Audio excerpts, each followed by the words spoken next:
Request another topic. आज हम पढ़ेंगे अ टेल ऑफ टू सिटीज़।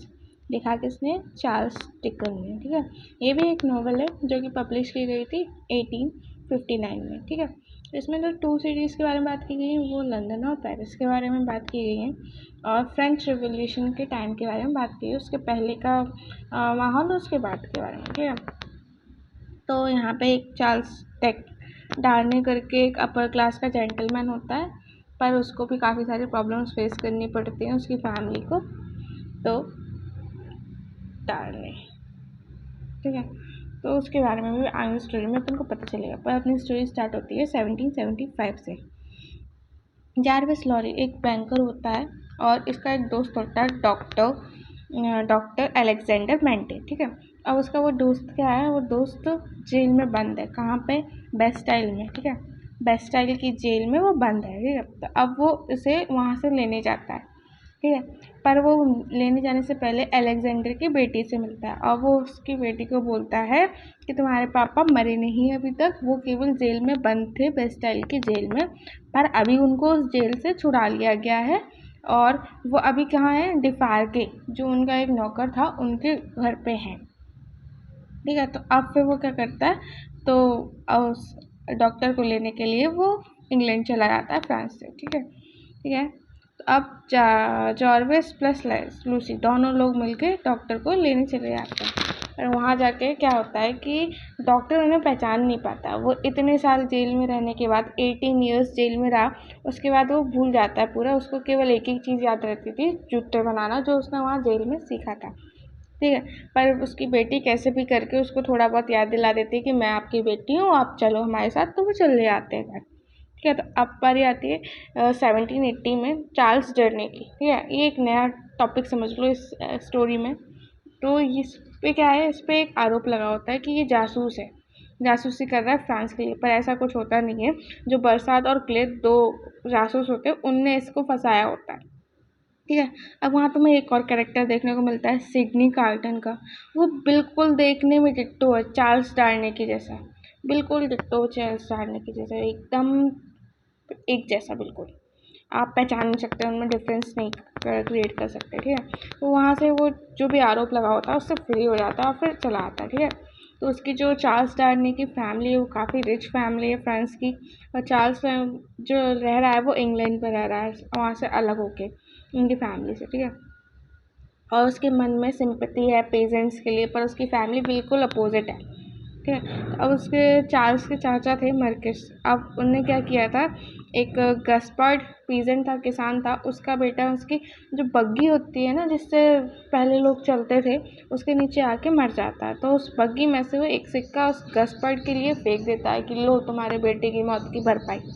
ठीक है, पर फिर क्या होता है कि जो गस्पर्ड होता है वो उस महल में आके, मतलब उसके जो घर में आके जब सो रहा होता है मर्किस, तो उसके मर्डर कर देता है, किल कर देता है। ठीक है, तो अब क्या है, ये चार्ल्स और सिडनी जो दोनों देखने में बिल्कुल एक से होते हैं, वो लूसी को प्यार करते हैं। लूसी कौन है? वो डॉक्टर की बेटी। ठीक है, जो डॉक्टर बन था उसकी बेटी लूसी, उसको प्यार करते हैं। अब क्या होता है, चार्ल्स और लूसी की शादी हो जाती है। तो पहले लूसी के पापा चार्ल्स से पूछते हैं कि अपनी फैमिली के बारे में बता। तो पहले तो उन्होंने मना ही कर दिया कि नहीं नहीं नहीं, कुछ नहीं बताया उसने। ठीक है, बाद में बताता है मेरी फैमिली फ्रांस में रहती है और इतनी रिच है। तो जो डॉक्टर है वो फिर से पागलपन का दौरा पड़ जाता है उसको, एकदम भूल भाल जाता है और फिर वो क्या दोबारा से जूते बनाने लगता है। पर इस बार क्या होता है, जो उसका दोस्त है ना, डॉक्टर का दोस्त लॉरी, वो उसकी जूते बनाने वाली मशीन फेंक देता है। तो फिर क्या होता है, बाद में ठीक हो जाता है, उसका डॉक्टर ठीक हो जाता है। ठीक है, अब नया फेज आता है 1789 में। जो डिफार की फैमिली थी, जिनने डॉक्टर को अपने घर में रखा हुआ था, बचा के लाए थे बेस्टाइल से, वो और कुछ रिवोल्यूशनरी क्रांतिकारी, वो सब लोगों ने मिलके बेस्टाइल पे हमला किया। ठीक है, और फिर वहाँ पे वो जेल में पहुँच गए, वही सेल में पहुँच गए जहाँ पे डॉक्टर को रखा गया था।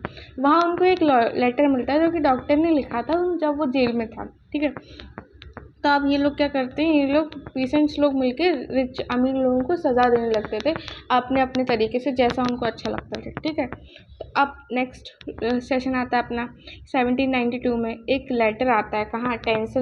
टेल्सन बैंक, जहाँ पे जो डॉक्टर का दोस्त था लॉरी, वो वर्क करता था, मैनेजर था वहाँ पे, ठीक है। तो एक लेटर आता है, किसके लिए लेटर आता है? एवरमाउंट के लिए। पर ये एवरमाउंट कौन था? किसी को पता ही नहीं। तो एवरमाउंट चार्ल्स का ही असली नाम था। चार्ल्स इंग्लैंड में आके अपना नाम बदल के रह रहा था, वैसे उसका रियल नाम एवरमाउंट था, ठीक है। अब वो लेटर भेजा किसने था? लेटर भेजा था गैबल ने। गैबल कौन था? चार्ल्स की फैमिली का एक सर्वेंट था, नौकर था। अब उस गैबल को पीजेंट्स ने, किसानों ने अरेस्ट कर लिया, बंदी बना लिया था और उसको बहुत ज़्यादा टॉर्चर कर रहे थे। और बंदी इसलिए बनाया था क्योंकि वो अमीर फैमिली को सर्व कर रहा था, मतलब उनकी सेवा कर रहा था, ठीक है। तो अब चार्ल्स लॉरी को कहता है कि मैं जानता हूँ कि एवरमाउंट कौन है, तुम ये लेटर मुझे दे दो, मैं उस तक पहुँचा दूँगा, ठीक है। ऐसा बोल के वो लेटर ले लेता है, ओके।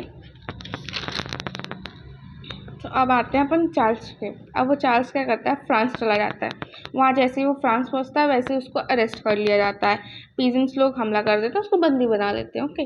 फिर डॉक्टर और लूसी और एक मिस पोज करके एक लेडी थी, वो तीनों लोग मिलकर जाते हैं चार्ल्स को छुड़ाने के लिए। पर बहुत काफ़ी टाइम लग जाता है। 1.5 साल बाद चार्ल्स को छुड़ा पाते हैं वो लोग, और उसी दिन सेम डे उस चार्ल्स को दोबारा से गिरफ्तार कर लिया जाता है, ठीक है। और फिर बाद में रीज़न दिया जाता है कि डिफार्गे की फैमिली और डॉक्टर, जो कि चार्ल्स के ससुर थे, ठीक है, उन्हीं ने चार्ल्स को दोबारा गिरफ्तार करवाया, ठीक है। तो और डिफार्गे की फैमिली में खासकर जो मैडम डिफार्गे थी, मिसेस डिफार्गे की पत्नी, वो चार्ल्स को गिरफ्तार करवाना चाहते थे, ठीक है। तो अब ये ऐसा था क्यों? और डॉक्टर जो खुद उसके चार्ल्स के ससुर थे, वो कहाँ से आ गए इनकी दोगलापंती करने? की क्या कर रहे थे, ठीक है। तो डॉक्टर ने खुद कुछ नहीं किया था, जो डॉक्टर का लिखा गया लेटर था वो डिफार्गे फैमिली को मिल गया था। तो उस लेटर की वजह से डिफार्गे फैमिली और डॉक्टर मिक्स होके केस कर दिया गया था चार्ल्स के खिलाफ, ओके। तो अब उस लेटर में था क्या? उस लेटर में था कि चाचा मर्किस, जो चार्ल्स के चाचा थे, अंकल थे मर्किस, उसकी सच्चाई पूरी डॉक्टर को पता चल गई थी, इसलिए चाचा मर्किस ने उसको, डॉक्टर को गिरफ्तार करवाया था, ठीक है। तब चाचा के ऐसा किया गया था मर्किस ने एक पीजेंट थी, मतलब किसान की बेटी थी, उसको किडनैप किया और उसके साथ रेप किया, ठीक है। उसके बाद में किसान की पूरी फैमिली को मार डाला, उसके पापा को, उसके भाई को, उसके पति को, सबको मार डाला। उस फैमिली में केवल एक छोटी लड़की बची थी, ठीक है। अब क्या हुआ कि सिडनी कार्टन आया। अब क्या वो सिडनी कार्टन आया किसके लिए? चार्ल्स के लिए, ठीक है। तो चार्ल्स के लिए एक हीरो बन के आया सिडनी कार्टन, जो कि चार्ल्स के जैसा बिल्कुल दिखता था, ठीक है। अब वो इस केस में तो फंस गया, भाई उसके चाचा ने ऐसा किया, उसके चाचा के खिलाफ, उसकी फैमिली के खिलाफ ही केस किया गया, तो चार्ल्स तो फंस गया। फिर अब सिडनी कार्टन मालूम करता है कि जो मैडम डिफार्गे हैं वो वही लड़की हैं जो पीजेंट की, किसान की फैमिली में एक छोटी लड़की बच गई थी, ये वही लड़की, ठीक है। और फिर चार्ल्स को सजा हो जाती है कि उसको ऐसा करके एक ब्लेड रहती है ऊपर, और नीचे इसमें गर्दन लगाई जाएगी, इधर इस पर चार्ल्स की गर्दन रखी जाएगी और ब्लेड ऊपर से छोड़ दी जाएगी। इसको ग्लूटन बोलते हैं, ठीक है। इसको क्या बोलते हैं? ग्लूटन बोलते हैं, ठीक है। ऐसी सज़ा दी जाएगी चार्ल्स को। पर ऐसा क्या होता है कि जैसे कि अपन को पहले बताया था, सिडनी और चार्ल्स दोनों ही लूसी से प्यार करते थे, और लूसी के लिए सिडनी कुछ भी कर सकता था। तो सिडनी ने क्या किया? चार्ल्स की जगह खुद चला गया और खुद मर गया, और उसने कहा कि मैंने अपनी ज़िंदगी के सबसे अच्छा काम किया, चार्ल्स को बचा के और खुद की जान दे के। ये था इस चैप्टर में।